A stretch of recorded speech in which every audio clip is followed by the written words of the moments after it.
be you. That's all that you can do. Girl, be you. That's all that you can do. Don't be nobody else. Don't be nobody else. Don't be nobody else. Don't be nobody. Hey, y'all, and welcome back to the Girl Be You podcast. I am Gigi, your host. And here at this podcast, we are creating a space for you to be your most authentic self in a world full of chaos. And if you are anything like me, you know that your world, the outside world, everything is chaotic, but that does not mean that your life has to be chaotic. And so here at this podcast, we want to create a space for you to kick back, relax, and laugh and enjoy the conversation that we're going to have. So let's get right into this week's episode, and we will start by spotlighting a Black-owned business. Y'all, I am so excited to share with you all this week's Black-owned business is my very own big sis mentor, Esther E.J. Williams. Y'all, I cannot tell y'all enough about how I absolutely love my big sister. Esther has been featured on HGTV. She was a co-star of Flip to a Million.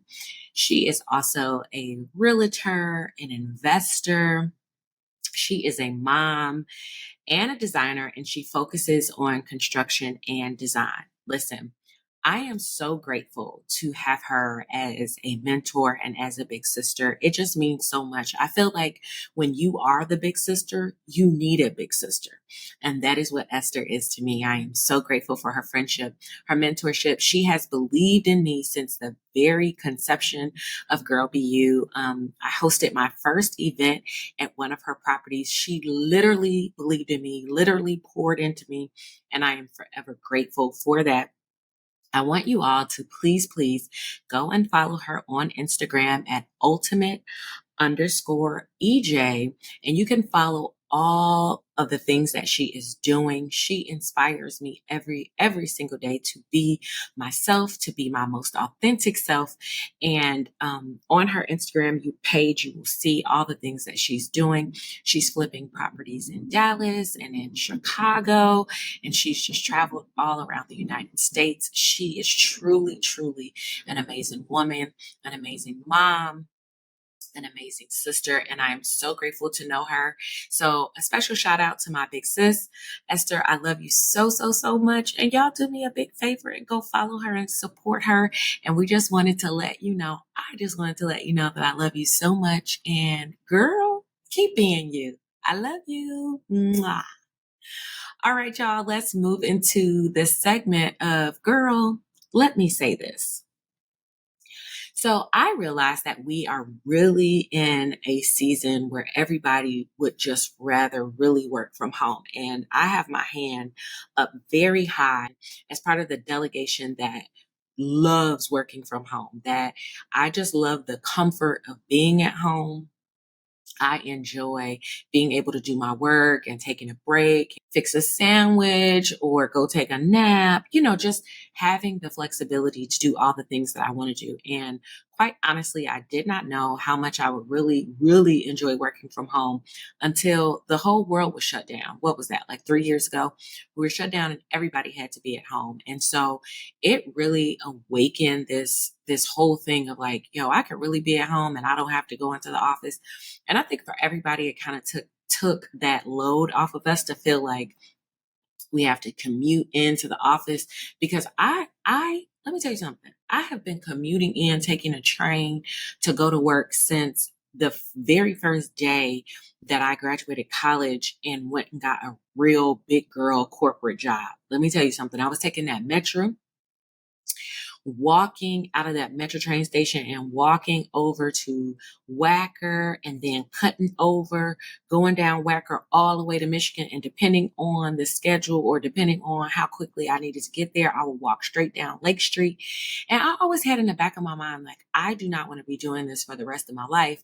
But there was this thrill about, working in corporate and taking the train and being downtown and, all of those things.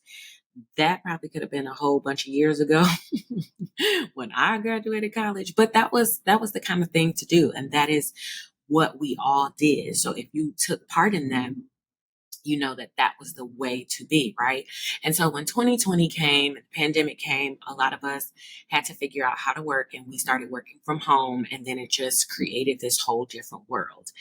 And so although I really, really do love the idea of working from home, I must say that there's a part of me that really, really misses going in the office. And hear me out. This is the reason that I miss working in the office, not for the drama that we had to deal with bosses that were micromanagers that I had all my life, not for the sake of the long meetings or any of those things. I loved working in corporate because of the community and the friendship that you gained with your coworkers. I have endless stories of connecting with my coworkers. And the crazy thing is that a lot of my friends that I have now are friends that I met while I was working in corporate America. So I miss the idea of like going to work, going to the office, and everybody meeting up and chit chatting and being on teams and talking trash about what's going on in the office and who's sleeping with who, child. Because baby, they were sleeping with people who was taking what drugs, baby. Let me tell you, it was a time in corporate America, okay? When I was working there, it was a time, okay? And so I just miss that idea of community and just being able to go to your friend's desk and be like, girl, let me tell you what happened in this meeting that I just went into. And the job that I had when I worked in corporate, like the last leg of my corporate years, I worked as like the front desk person. So to me, those were great perks because guess what? I was the person planning all of the lunches and getting all the catering. And shout out to my girl, Allie, because I was always coordinating when we were going to have lunch and what we were having for lunch. And I made sure that my people got first dibs. I just, listen, it's some stuff you just learn. You ain't got to tell all the secrets, but baby, let me tell you something. Me and my friends was eating good, okay? Shout out to my girl Jerica. We are still friends to this day. Me and Allie are still friends to this day. Both of those young ladies were at my wedding and at the reception. Shout out to my friend Serena, who I met at work. I have just endless friends that I met while I was working in corporate America. And it was just that sense of having a community and having friends that you meet. And I feel like working from home, it's very difficult to make friends. And I would like to just offer that maybe that's why a lot of us have so much anxiety and we have like a lot of like issues, just social issues because we've been very isolated. Now I am not saying go back to corporate America because no thank you, but what I am saying is that corporate America just offered a different sense of living. Like coming to the office at 9 o'clock, getting your coffee, walking around with your Starbucks, and actually having a main Starbucks location that you would go to. Because I would always go to the Starbucks that was in the building and they always got my order right. Now we got to go from Starbucks to Starbucks, or y'all got to go to Starbucks to Starbucks. I don't go there no more. But the point is that you always go to a standard Starbucks. By the time you get your coffee and come back upstairs, do a little bit of work, which we really wasn't doing no work. We were definitely on Teams talking. By 10:30, 11 o'clock, you were trying to figure out where you were having lunch. Okay. Like it was just a time. It was like one of those moments like you had to be there. Like 2000, night for the 99 and the 2000s, baby, you just had to be there. So that is my girl. Let me say this. I am not saying, again, I am not saying that I want to go back to those days. I'm simply saying that it was a time. If you're listening and you remember those days, please leave a comment and let me know, like, what was it like for you in corporate America? What was your experience? Did you have a time like I had a time? Because baby, those happy hours used to hit. Okay. We used to start drinking at 4 o'clock because at my job, the job that I had, we had bars, like a bar at work and beer on tap. It was crazy. Again, you had to be there. You don't understand unless you were there. So, I could go on and on about how life was working as a corporate girly. Very different. There was no TikTok to tell us how to navigate, child. You just had to learn to navigate on your own. But we made it through and it was a great time. So, and it's just always shocking to me when I find out that there are some people, which is not, it shouldn't be shocking, but there are some people that never worked in corporate and never even have a reference point of what I'm talking about. Now that is wild to me. Let me know how y'all's corporate experience was. Let's move on to this week's episode. So y'all know that I always tell y'all that I grew up in church. And a lot of the subjects and the topics that I talk about either mainly derive from my experience, like my lived experience and the experience of family life, work life, upbringing life. And so I grew up Pentecostal, apostolic. You guys know that already if you've been listening and following me. I feel like I repeat that a whole lot. But yeah, so I grew up like that. And a lot of how I was raised was based in being at church all the time. Child, I was in church all the time. Okay. We would go for Tuesday night Bible class, Wednesday night prayer. If there was a revival, there will be Friday, Saturday revival, or Thursday, Friday, Saturday, or it could have been all week long. Then in the summertime, baby, we used to have tent revivals. And then on Sunday, you would be in church all day. And then when my dad became a pastor, it was a bit more lenient, but we still were in church all the time. It was Tuesday night Bible class. Didn't really run a whole lot of revivals and such, but my daddy definitely had us in church or he was going to go preach somewhere. And the reason that I start there is because although there are a lot of things in my upbringing that I don't necessarily always agree with or that I don't always feel were good for me, there were a lot of things foundationally that really helped me navigate my life, but also when I think about, decisions that my parents made about what my sister and I could do, who we could hang out with, places that we could go, I'm appreciative for that upbringing. And the reason that I'm appreciative is because although I felt like my parents were strict, they were very strict. They didn't allow us to like have sleepovers at people's houses. I could barely go in my auntie and them house. Because they were just very strict about what they wanted us to be exposed to. And again, I'm appreciative for that because in hindsight, when I see a lot of people that I grew up with and see the trajectory of their lives, not that I was any better, not that my parents were any better, but the choices that my parents made just allowed for me to have a different path. And so when I think about the topic for today that I really wanted to talk about was about discernment, wisdom and discernment. And growing up in church, we always prayed for certain things for like protection and praying that God would cover our families and just allow us to make the right decisions, our place of solitude, our place of direction, our place that we would lean into for strength and guidance. And one of the things that I remember, I was always like, I used to read all the time, but I love biblical stories and I loved hearing different stories. And one of the stories was about Solomon and how he was a king and how he would ask for direction of how to know how to handle people and how to deal with people. And so when I thought about that, I was like, wow, that's very interesting. And it led me back to the idea of wisdom and discernment. And because I believe that words mean things, I wanted to look it up and figure out what wisdom and discernment meant. So of course, wisdom is a deep understanding of life, people, and situations, accompanied by the ability to apply knowledge and experience to make sound judgment and decisions.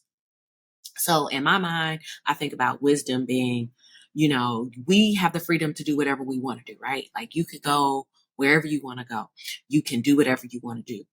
If you live in the city of Chicago, you know that it might not be wise for you to go jogging down 79th Street at 2:00 in the morning. I mean, you could do it. And I mean, hey, if life carries you to that point and you feel safe enough within yourself to do it, then go ahead. But wisdom says that's not a good idea. If you know 79th, then you know what I mean. All the way east, all the way west. Probably not a good idea. I'm just saying. So then we look at wisdom, that's the ability to apply the knowledge. Like I'm applying the knowledge to know that that's not wise to do. Discernment, on the other hand, involves a keen observation and critical thinking and a deep understanding of a context.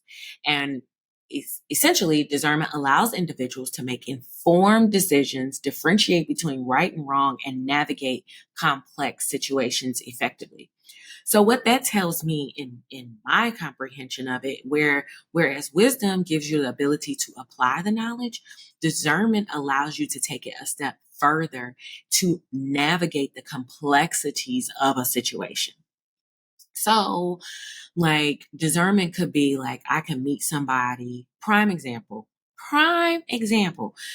My husband and I were just out for a walk and we see this man come up to us and he's like doing all this talking, essentially begging. And so, of course, we would love to help you, but we realize that we discerned after talking about it is that the individual story that he was giving us really wasn't the story. Okay. It was very clear. It was just it was a whole lot of layers to it that just didn't sound right. And so while the person was talking, we were also using discernment to figure out, were we about to be set up? And I think also that comes from living in the city and just being aware of your surroundings. And so I wanted to talk about this because I just feel like sometimes we operate now in a sense of we know everything, we have so much knowledge, and sometimes we can be very welcoming to all situations because we just believe everybody is kind and everybody's right. And nobody's doing any wrong or anything like that. And I'm not saying that everybody has ill intentions. That's not what I'm saying.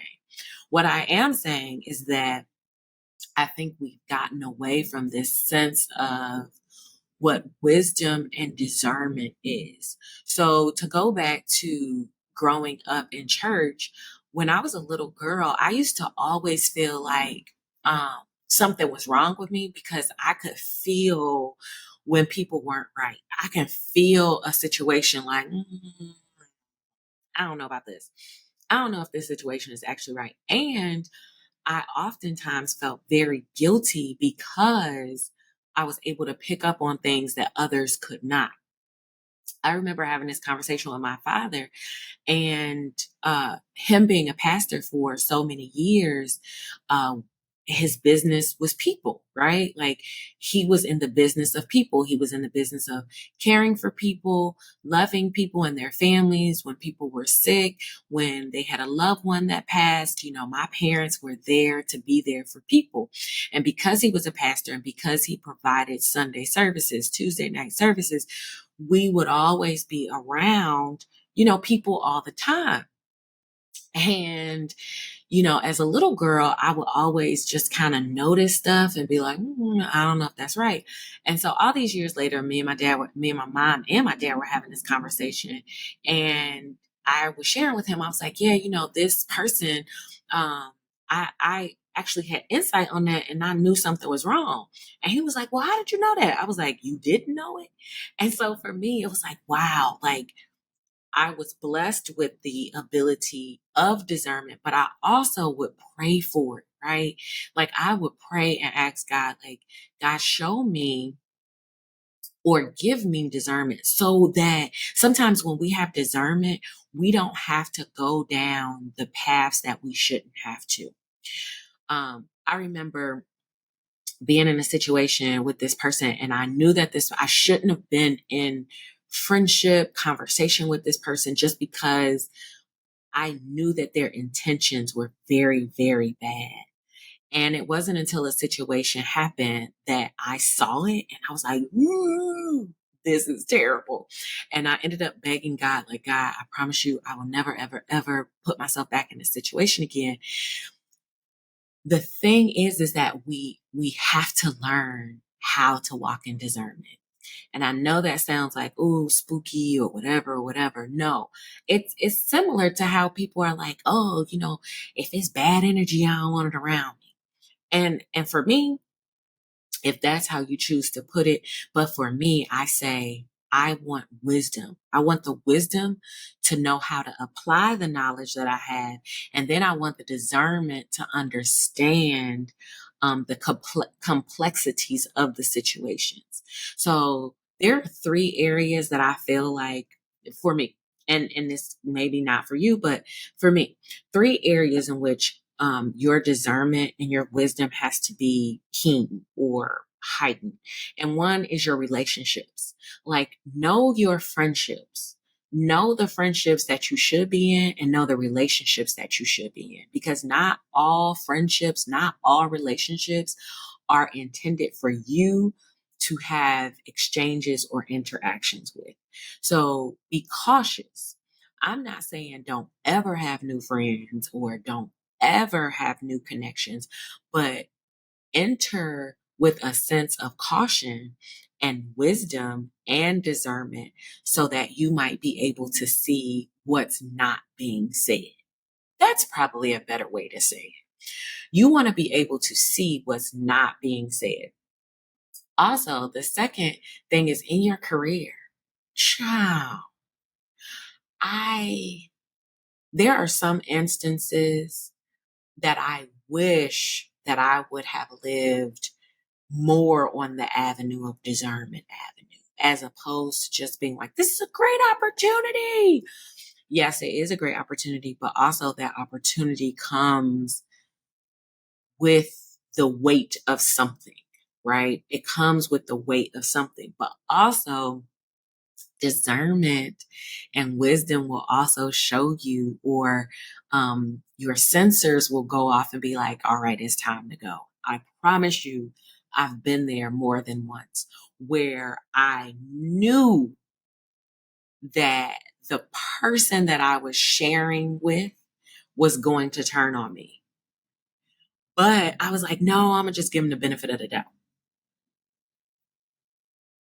And that is when I realized, like, later on, I realized, like, oh, they really did turn on me. So you have to be clear. Like, I feel like in your relationships, in your careers, because how you navigate in your careers will eventually set you up. They set you up in your life for how you will move about with what you do with your life and how you move about in your career. And then also the last point is having discernment about yourself and self-discovery, right? I feel like discernment is not limited just to outside of yourself. Like, girl, I got to know how they move. No, you also have to discern how you're moving. What are your intentions? What are the complexities of yourself that you need to understand? And I always, I remember uh, when this had to be around like maybe 2009, 2010.